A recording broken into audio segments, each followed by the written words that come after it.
Right, I'm Mitekiss. I've been using Cubase for 20 years plus, and I decided, you know what, why not try and learn something new? So I got myself a trial copy of Ableton, and we are already on episode 5. We've done some drums. We've got a little sample on the go from Serato, a little piano choppage, and today we're going to try and do some bass. But actually, I'm going to try and get bass out of the Moog. Can you see it? Over here. So we'll see how easy that is in Ableton, or how difficult. If you haven't heard where we're at, here we are.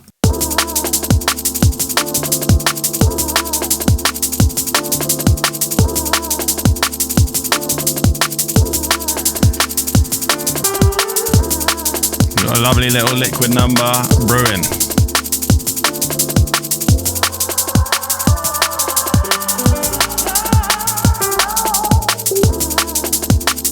We need to turn that resonance down on that piano there, though. Oh, here we go. Alright, I feel like I'm getting a hang of Ableton. What are we going to do? How do we do this? I reckon we are under instruments. I assume there's some sort of here we go, external instrument. Let's try, shall we? Wish me luck. Double click. Oh. We have a red. Oh, here we go. Right, MIDI to none of those things. Audio from. Right, okay, MIDI to. Let's have a look. Configure. Right. Okay, brain. Let's go for Control Surface 2. What? Input. Here we go. Moog. Yes. Moog sub 30. Moog sub 30. Okay. That's now in here, is it? Now what? MIDI clock sync delay. Yes, that's fine, I think. We might have to compensate for delay, I assume. Right, so now back to here. Can we select that in here? It's hot. It's so hot in here, so bear with me. This ain't going to be the longest video because I am sweating. Think. Do I need to have sync on? Oh, we definitely need to have track on. Let's try that. I don't actually know what any of that means. I'm gonna be honest. Moog. Oh, hello. Right, so the input will be 1. I've got it here on channel 1. I don't know if you can see that on my pre-Sonos Quantum HD2. It's actually really good. They sent me this to play with. I ended up keeping it. It's awesome. It replaced my UA Volt 476, which I also liked. It had little wood panels on it. It was quite sexy. But anyway, right, so we're into 1. But 1, this actually goes to a patch bay. So that I can just reroute like pedals, guitar pedals and stuff. I can get the synth to go to a guitar pedal and back into one input because I've only got one input. Otherwise you need a sound card with bare channels. So basically it's a breakout box on my sound card. Long story, boring myself. Right, so audio from 1. Hardware latency. Now, is there not a ping? Usually you can ping it and it will ping back and it works out the delay and it compensates. I'm assuming, use your slider to compensate for the latency. Milliseconds to samples. Oh, okay. Right, but we can't send a ping. Disappointing.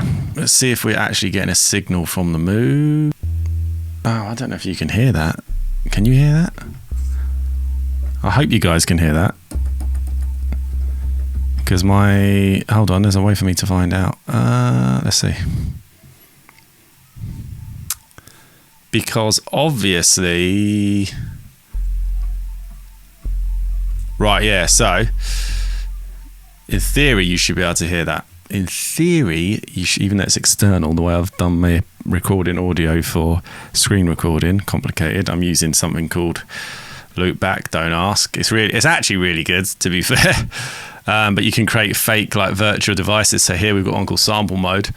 Got all these different sources. Look, Chrome, Splice, Cubase 14, 13, Ableton, and they all get routed into my sound card.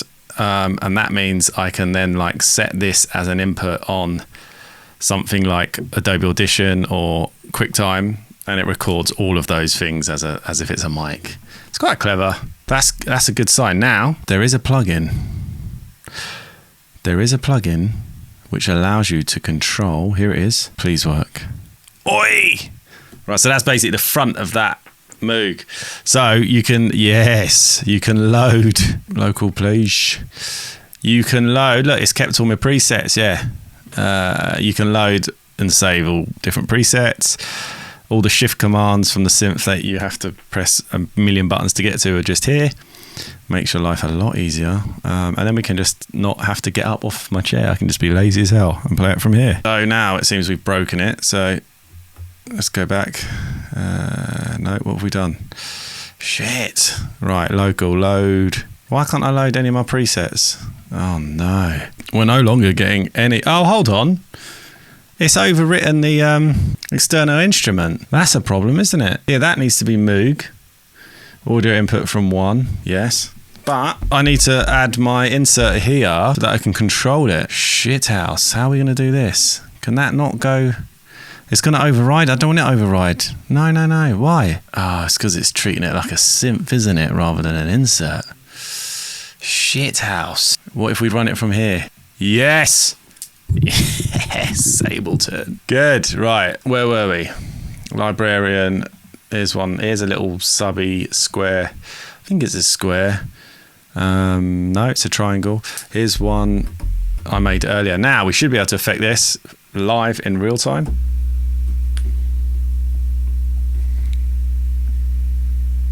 Absolutely not. It does not like that. Oh, I can change the release.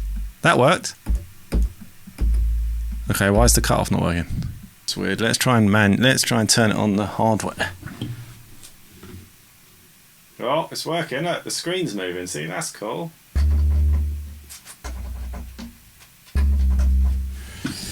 That seems like some sort of bug, doesn't it? Because look, it's gonna.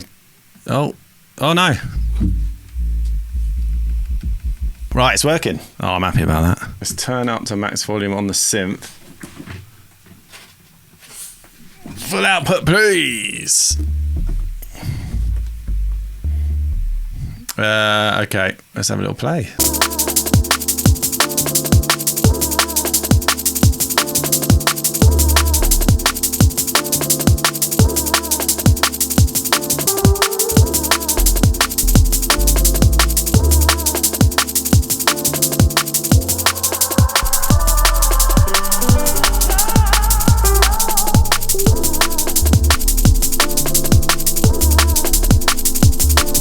Release. That's not working now. That's so weird, man. It's a bit buggy. Look.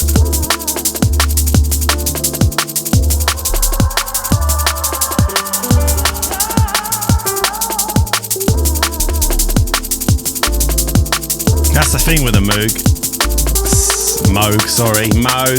Moog. Did you hear me? I said Moog, not Moog.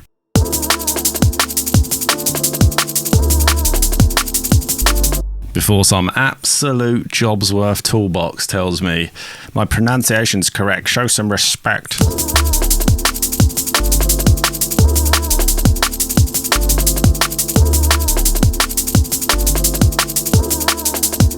That's quite nice.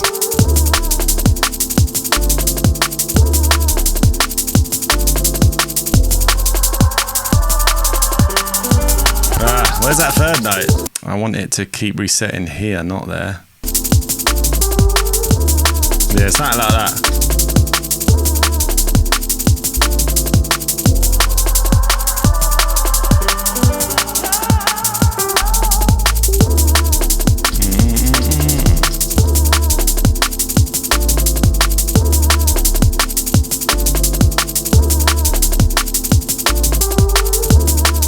Let's lay that in. Okay, let's go.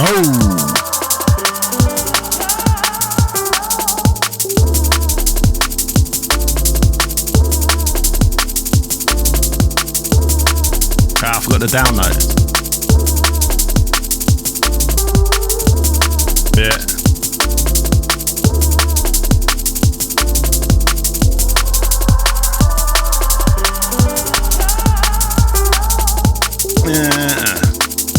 Shit, where did it go? I wasn't even looking. I didn't record any of that. Yee, twat. What does that button do? Capture. That's, you know what? There's a button on here, capture MIDI. on the launch key. Super useful, isn't it? Look, that's twice that's happened to me in recent times. Love it. Okay, let us select all and Command U. It's quantize. No, that's wrong. To the start, please. Absolutely. What's that quantized to? Like 1.8 or something? That's super annoying, isn't it? I suppose I can just manually move there. Down. Whoa. That's wrong. Here, please. Play from here, please. Here, please. Christ.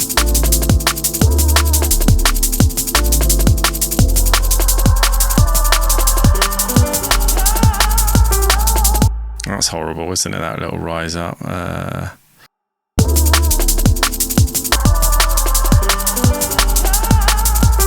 Dun dun dun.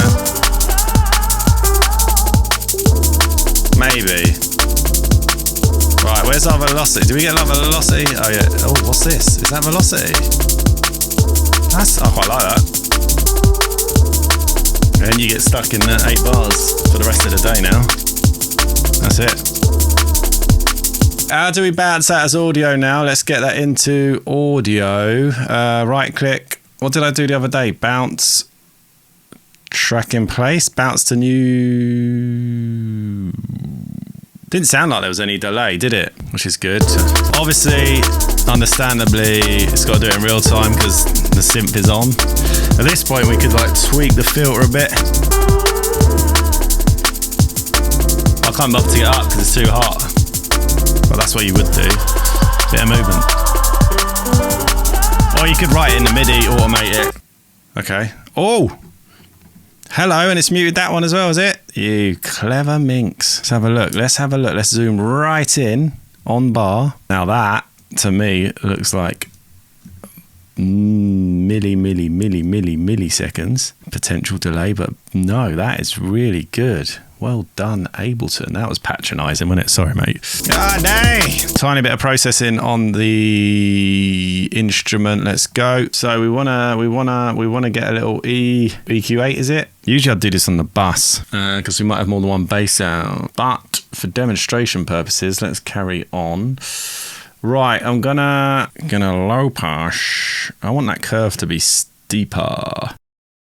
How do we adjust the... no, not the Q. We need to adjust...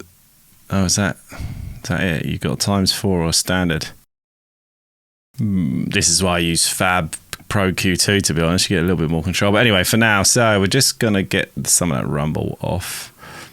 Be careful with these cuts, though. You kind of want maximum linear phase if you're doing that sort of stuff. But let's just keep going. Sub in it. We don't need any of this. Yeah.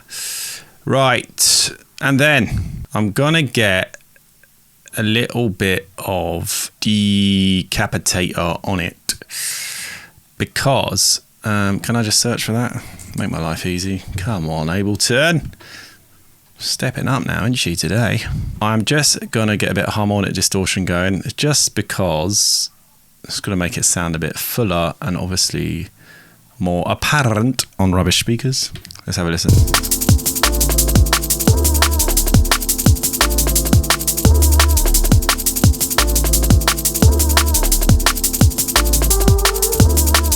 Do you know what? Actually, there's a bit of weird overlap going on there. Now I'm gonna actually have a down note there. Yeah. So I'm gonna have that. We're gonna have that there. We're gonna get rid of that bit.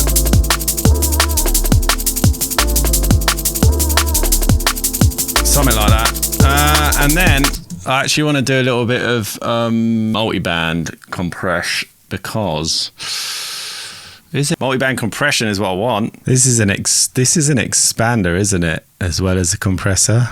It's hitting it from both ends. Obviously that's expanding and this is compressing. This is kind of backwards, isn't it? Right, let's set these all to 0. Right, so we want the low to tap out at about 80. I want the bottom of that to be 300, which means anything between 80 and 300 is going to be controlled here in the mid. That's quite clever because you don't actually need to set that, do you, when you think about it?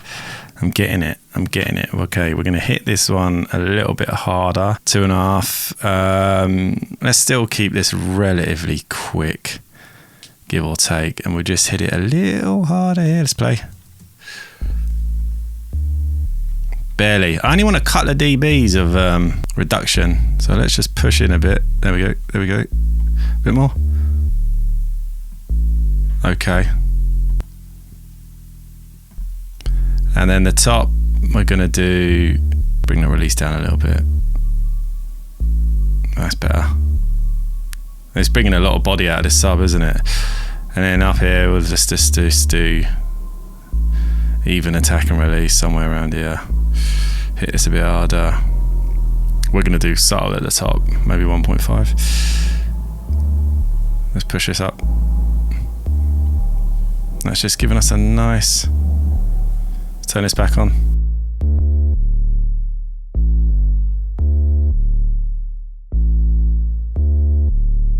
Sounding good. Before and after.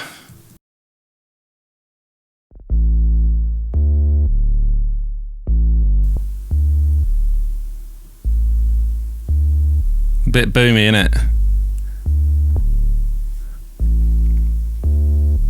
Probably a bit too hard here. You see how that just evens out the whole thing?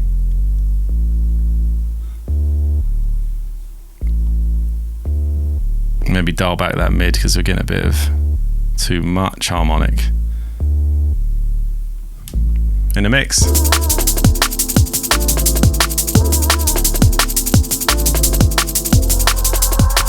Yeah, see the difference of like the perception of bass is different, even though the weight is the same. So when it's off, on, it feels it a bit.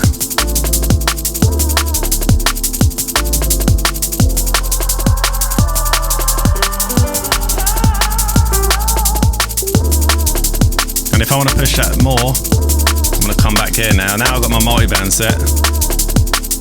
It's just going to tame Decapitator.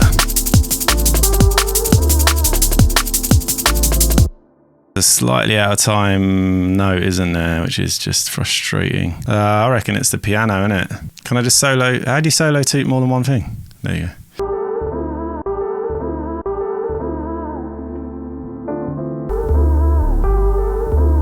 Yeah, the piano bass note is a little early or late. Might have to cut that. That's better.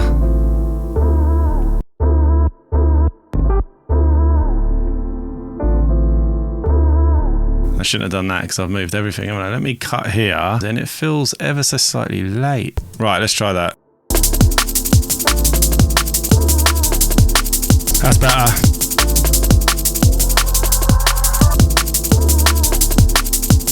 Well, I think that'll do for today. It's good, man. I'm kind of getting it. I feel like I'm getting into it. I'm getting used to it.